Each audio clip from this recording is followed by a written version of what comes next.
Hello, my name is John Smithin, and I'm the Executive Co-Director of the Aurora Philosophy Institute here in Aurora, Ontario, Canada. On May 24th, 2022, this year, Shishir Lakhani gave a very interesting talk to the API on some philosophers from the Indian subcontinent. And this is highly recommended viewing on our YouTube channel. The current video is actually the discussion period which followed, interesting viewing in its own right. The three philosophers who were discussed were Buddha, Siddhartha Gautama, Sankara, who took Hinduism in a more philosophical rather than a purely religious direction by focusing on commentary on the Upanishads, and Guru Nanak, who was the founder of the Sikh tradition. So I'm sure you will enjoy the discussion which follows. On a more personal note, May 24th was also my 71st birthday and the 223rd birthday of Queen Victoria. Now, when I was young, my mother used to tell me that all the flags and so forth that were put out on that day were in my honour. And I believed her, of course. Coincidentally, or perhaps not, Victoria was also the Empress of India between 1878 and 1901. So you can see how it all fits together. I see John is waiting. Yeah, hi. Thanks, Shishir. That was great. Could you please go back to the release of reincarnation, and is that a good thing or a bad thing to have the release? It's sort of surprised. I was surprised to see that release, and just wondering if you could go into a little bit deeper. John, if I can ask you, when you say release, is that the word you use, release? Wasn't that one of your earlier slides in Buddhism? No, I just wanted to ensure that you're talking about the final reaching nirvana or moksha, which is getting out of the cycle of life and death. Yes, that's the one, yes. Correct. Okay. Now, that is something that's very difficult for us to as human beings, to try and grasp, because it's really saying you no longer will be in the life and death cycle. Do we want to be out of the cycle? That's an interesting question. Maybe this life, despite all its ups and downs, it's a great ride. It's a great journey. We could certainly look at it from that point of view. But the bliss that they talk about in finding that nirvana, and I'm not talking about the hot dog, the nirvana is really, how do we find that bliss that is discussed by people who say they have been enlightened? And there's no easy way to define it or to describe it, because we are limited by the verbiage that we use. What happens if you're released? You no longer are seeing this and you are out of the illusion. Okay.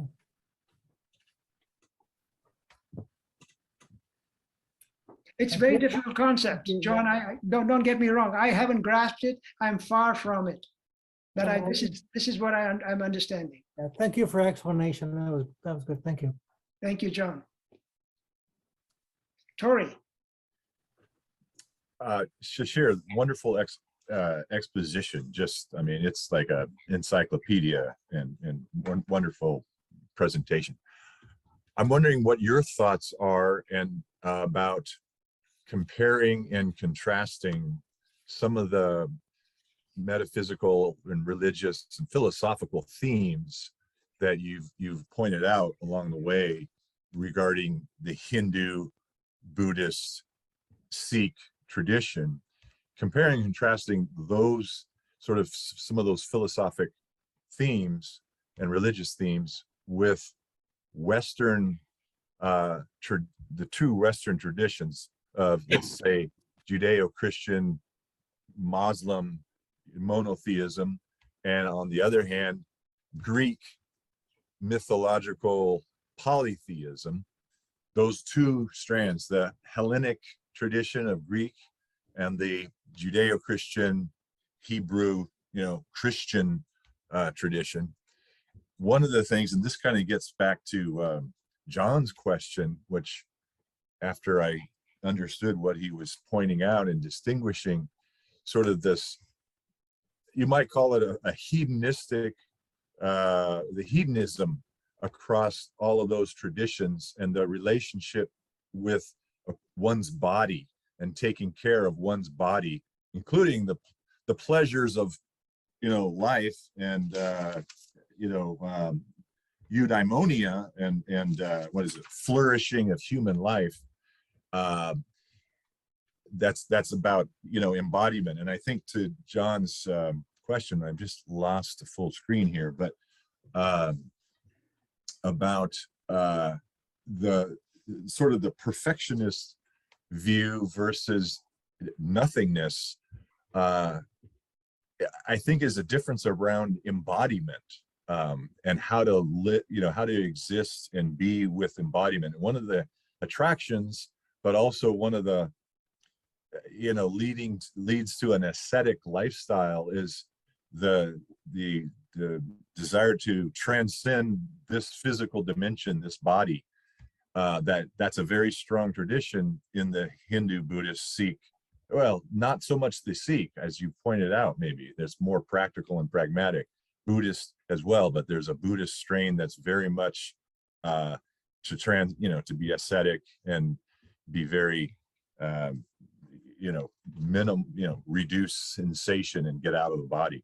So the Judeo-Christian is probably the most talks a lot, particularly Christians talk a lot about embodiment, and the word becomes flesh, and transubstantiation of Christ in oneself, and all these kinds of concepts.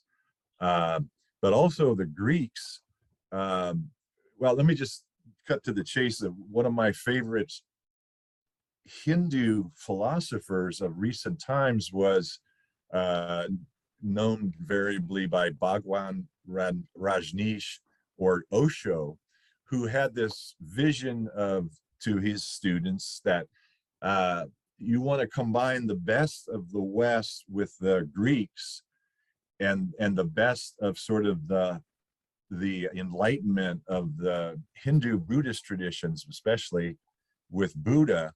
So he had this concept of Zorba the Buddha, who enjoyed life, the flourishing of life, eudaimonia, the perfection of the here and now in the body, dancing and good food and all that, and as well as the enlightened vision of those who transcend the physical dimension. So I'm just wondering your thoughts on that theme across cultures, East and West. Thank you, Tori.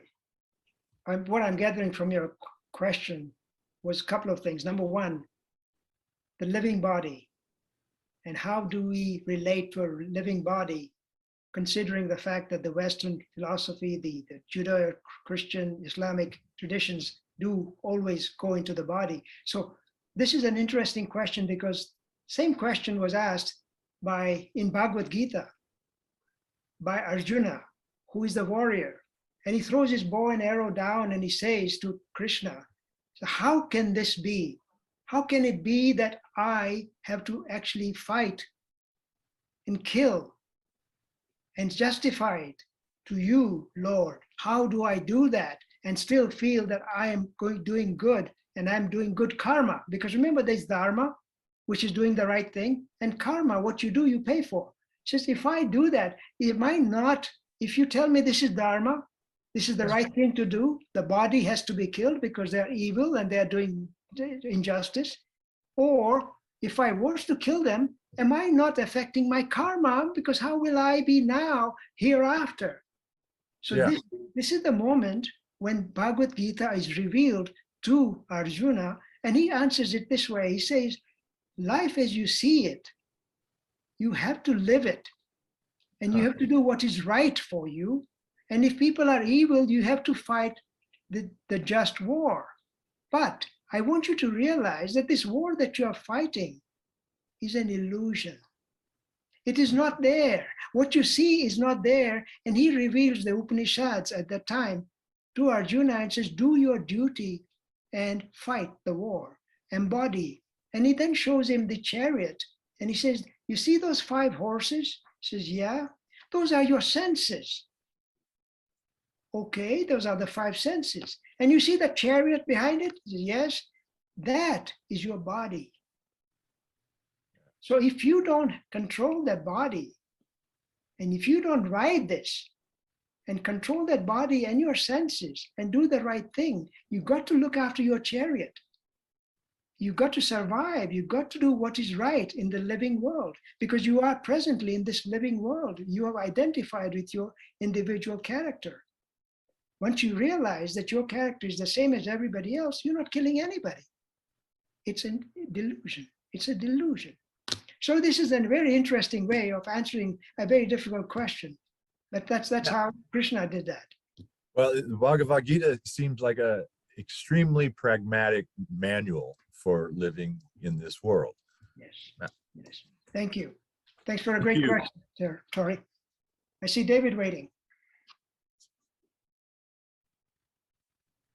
Hi, as usual, this is very interesting. There's something came up, which I thought maybe you could help me with, because I'm having trouble processing it. Okay? 21 people were killed in a Texas school shooting today.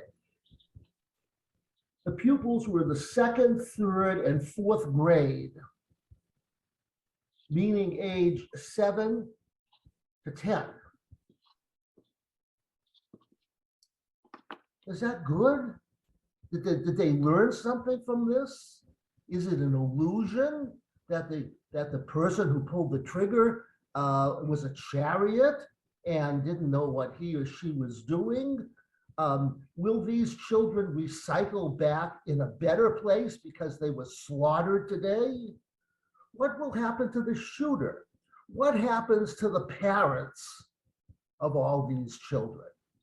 I just don't get it. I don't understand how all this fits. You see, I don't know. It fits, you know, if you're a 50-year-old person in India where there's no growth, no development, you come, you go, you come back. But this is a little different. So if you could help me, I would really, really appreciate this slaughter and what it means.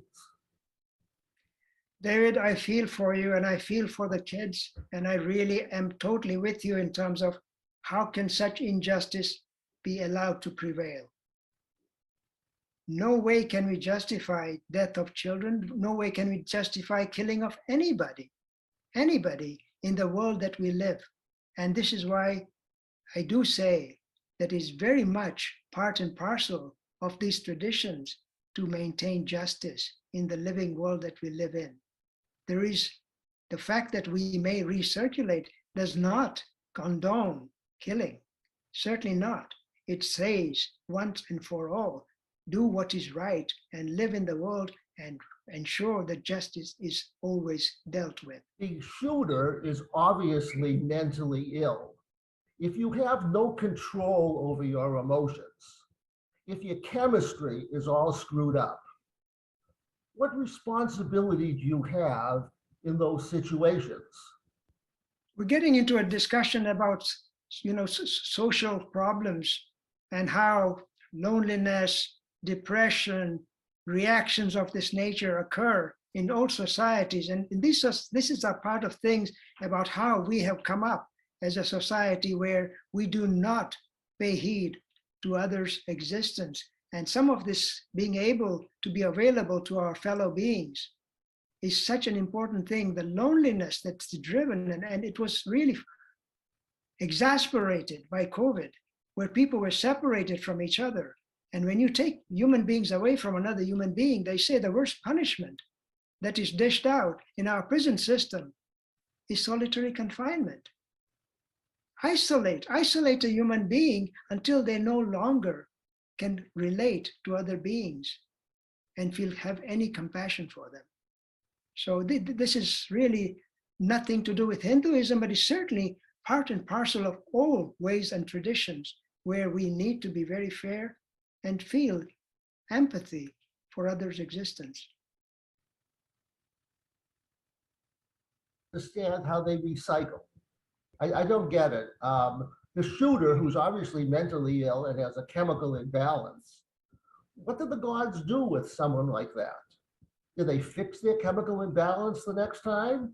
Are they punished because they were brought down here with a chemical imbalance? I really don't understand. It's a very frustrating thing because it keeps happening over and again. And yet they keep making more guns. Guns don't kill people. People kill people. That's the excuse I hear. I think that my quick answer, David, is that the USA culture is in a psychotic breakdown, and it's been in a psychotic breakdown for 20 years, ever since 9/11. I mean, you go back in history, this is chronic. This is the human barbarism. If you look on YouTube, I'll talk about this in June. I mean, this has been going on from the very beginning, okay? It is not institutional, although institutional factors can certainly exacerbate it. This is in the human condition. We're sent down here in an imperfect way. Now we're supposed to be judged. Can't judge me. I'm on 3. I'm on an antidepressant. I'm on an anti-anxiety pill. I'm on an anti-whatever, and I'm still a mess. Okay, so if you gods want to mess with me, that's fine. I'm getting pretty close to the end, so we'll see what happens. Another question. Well, just maybe you could say some more about, well, the Bhagavad-Gita. But the other question about it would be, I mean, this whole concept of, Krishna telling Arjuna that there are good reasons for a just war. I don't think I know any other religion in the world. Well, maybe Islam, but that has, a religious and a deity talking about just wars.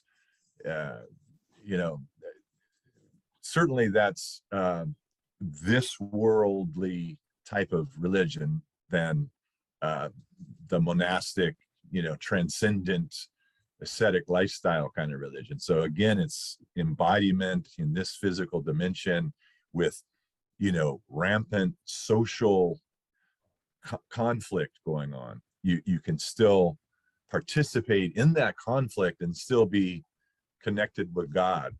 That's a God or multiple gods. That's a big thing that religion could address.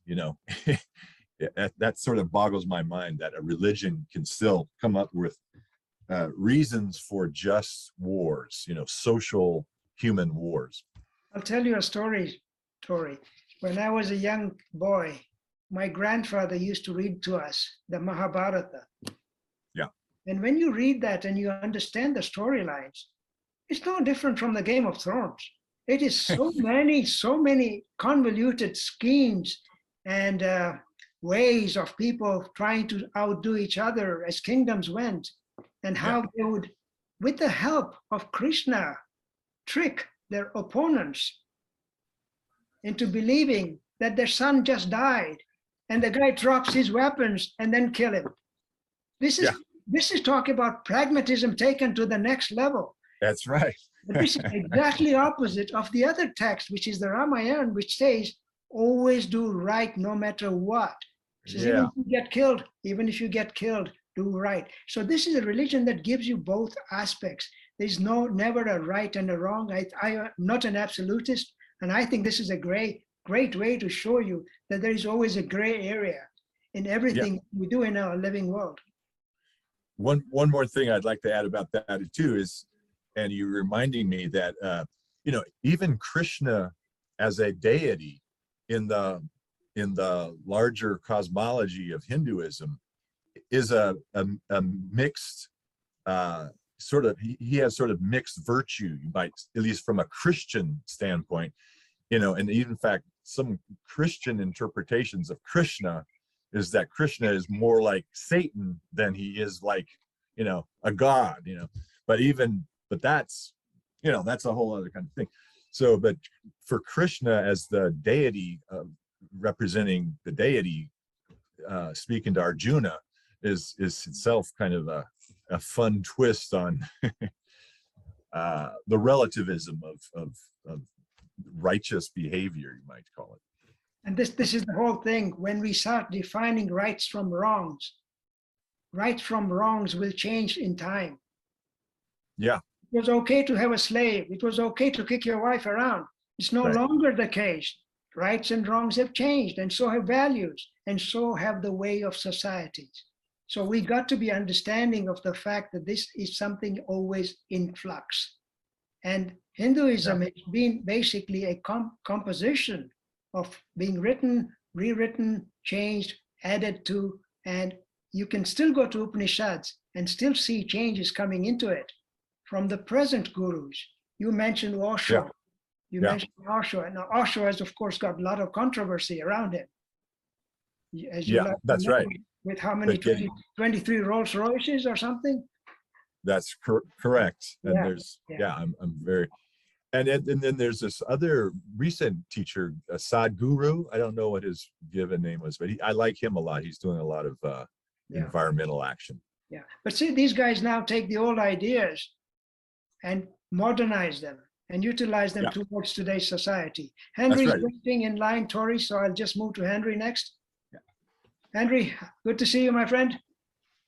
Thank you. I have a question that I have an answer for myself, but I'd like to know your opinion.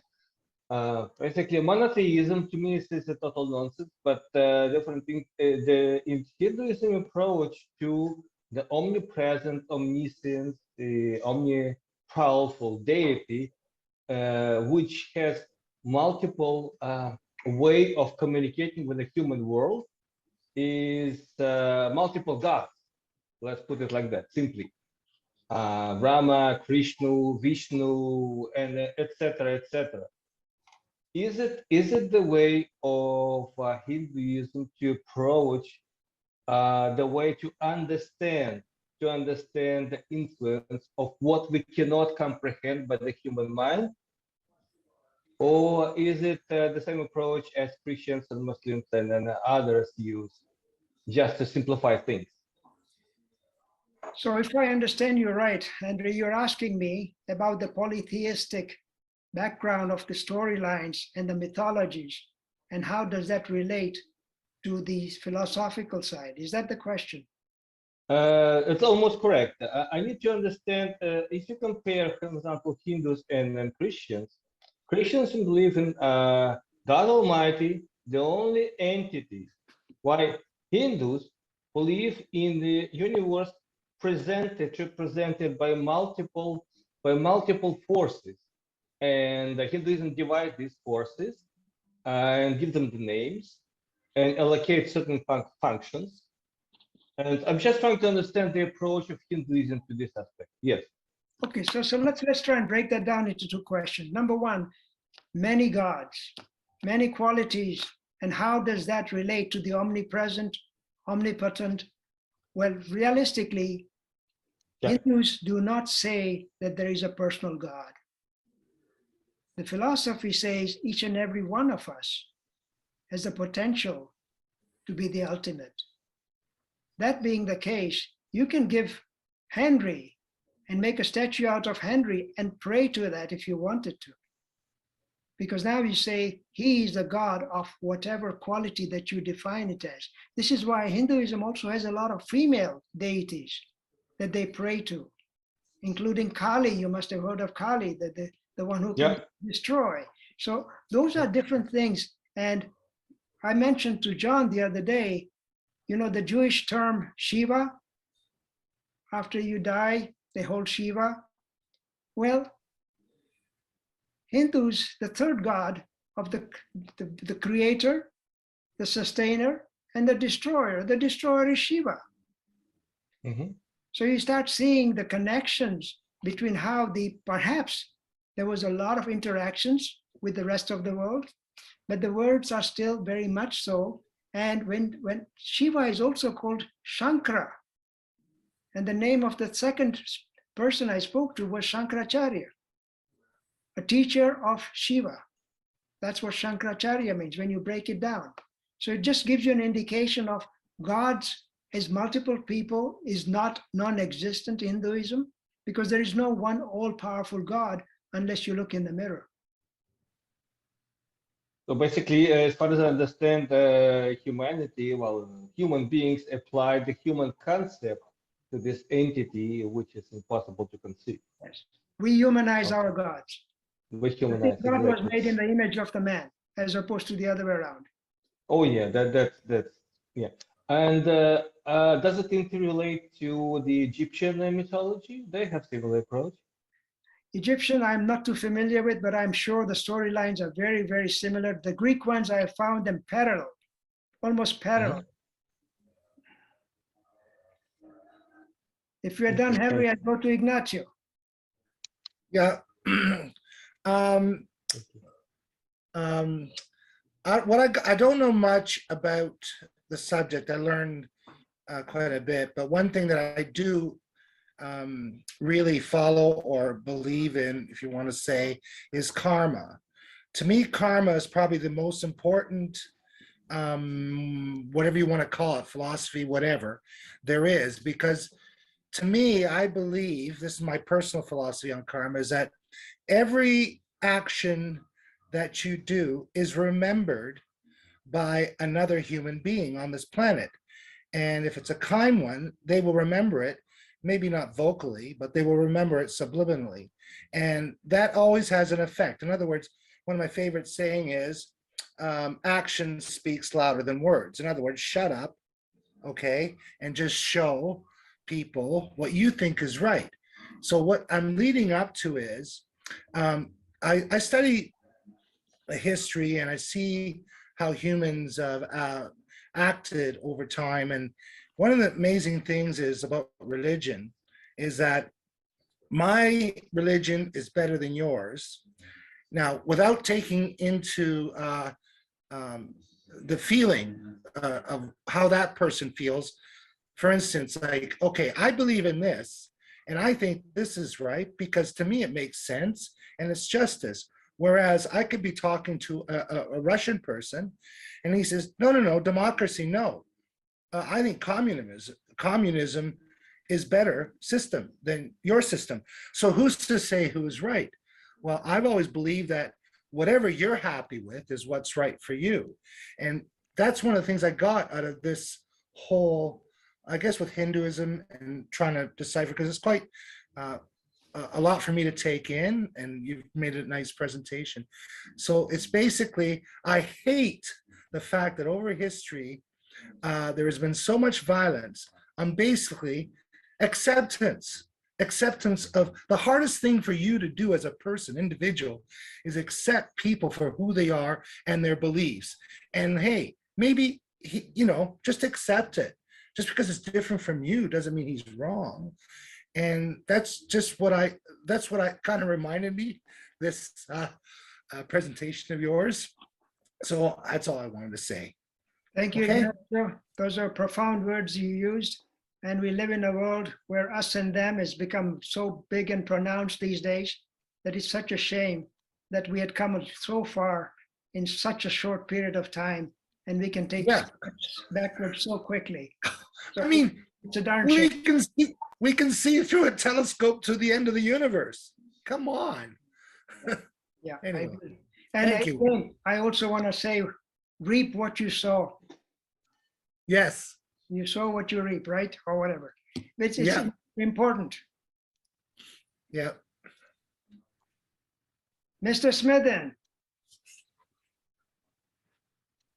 you're muted. Just unmuting myself. Ali, you want this to be the last question? Yes, it looks like you're the Yeah, okay, yeah. So there are, of course, many questions that could be asked.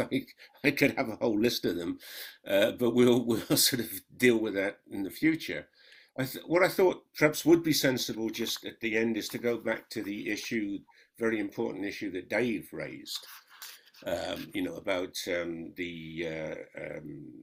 there was a shooting today and so forth. And to tell you the truth, that's one of the many reasons why I don't actually, watch television or listen, to the mainstream media and so on and so forth. Eric did email me to tell me about it earlier. But the point I want to make, getting away from the emotions of the day and so forth, I think that what we tended to do in that discussion is to mix the ethics and the politics. And that's precisely what philosophy would seek not to do. We were talking, about a perfectionist ethics or eudaimon and so forth, and we're saying how that's self-directed. In the Western tradition, say that would be directed, and so forth. And obviously, that's not going to apply to someone that's mentally ill and goes around shooting people. They're not able to participate in eudaimon in that sense, right? However, and this is important, although there is a line going from ethics to politics, politics cannot be perfectionist. Politics is non-perfectionist. The purpose of politics, actually, I do understand that in the United States, the purpose of politics seems to be to cause discord, but in reality, or in theory, the purpose of politics is precisely to keep the peace. In short, there are laws against that sort of thing.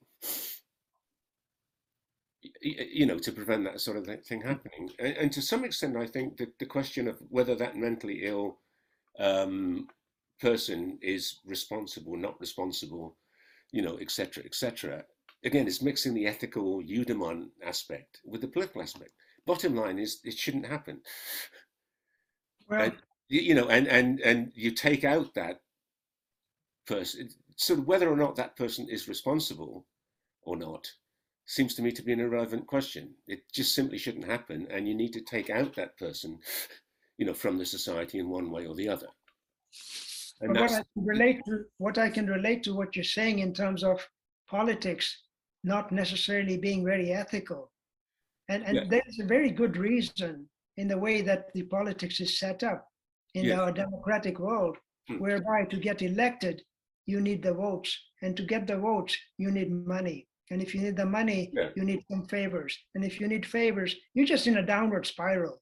As soon as you begin, you start collecting money, and right away you're compromised as a politician, because now your ethics is no longer independent of everybody else influencing it. Yes, yeah. No, and I fully agree with that. And of course, the practical politics in the world fails. Yeah. But I can share a story with others if you're interested to know. Being in the world of business, I get a call from a very large developer.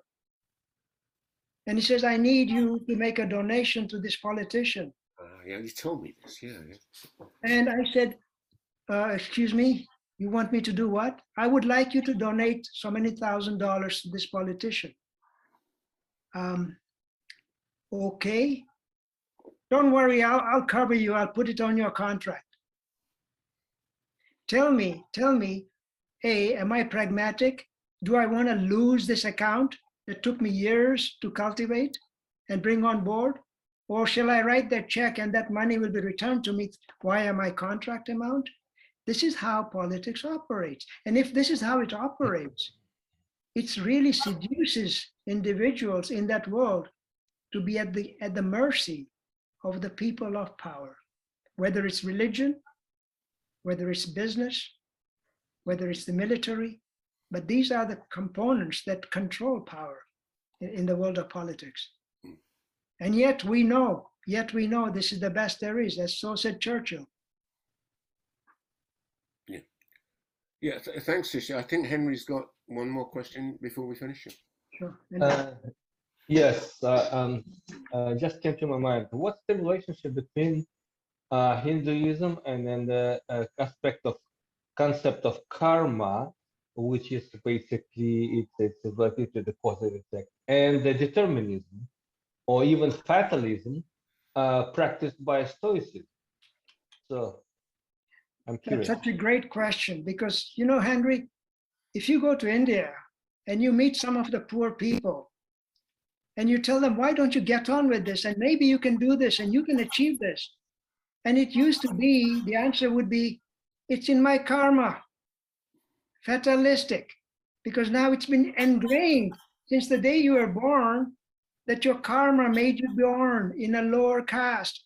This is your life. And you must have done bad deeds in your previous life and you're paying the price today. How horrible would it be for people to be labeled before they even had a chance to make an impression? This is a big Achilles heel of the Indian community even today. Do they deny the concept of free will? They do not deny free will, but they certainly feel very much that they are under the pressure of their karmic past. Okay, yeah, good, great, thank you. It shows me there's a good link between the two philosophers. Yeah. Thank you, Henry. Thank you, Shishir, for the fantastic presentation. Thank you. And thank you, everyone who was here on the meeting. And happy birthday again to my fantastic partner. Thank you. Thank you, Shishir. Thanks, everyone. This was great. Bye. See you soon.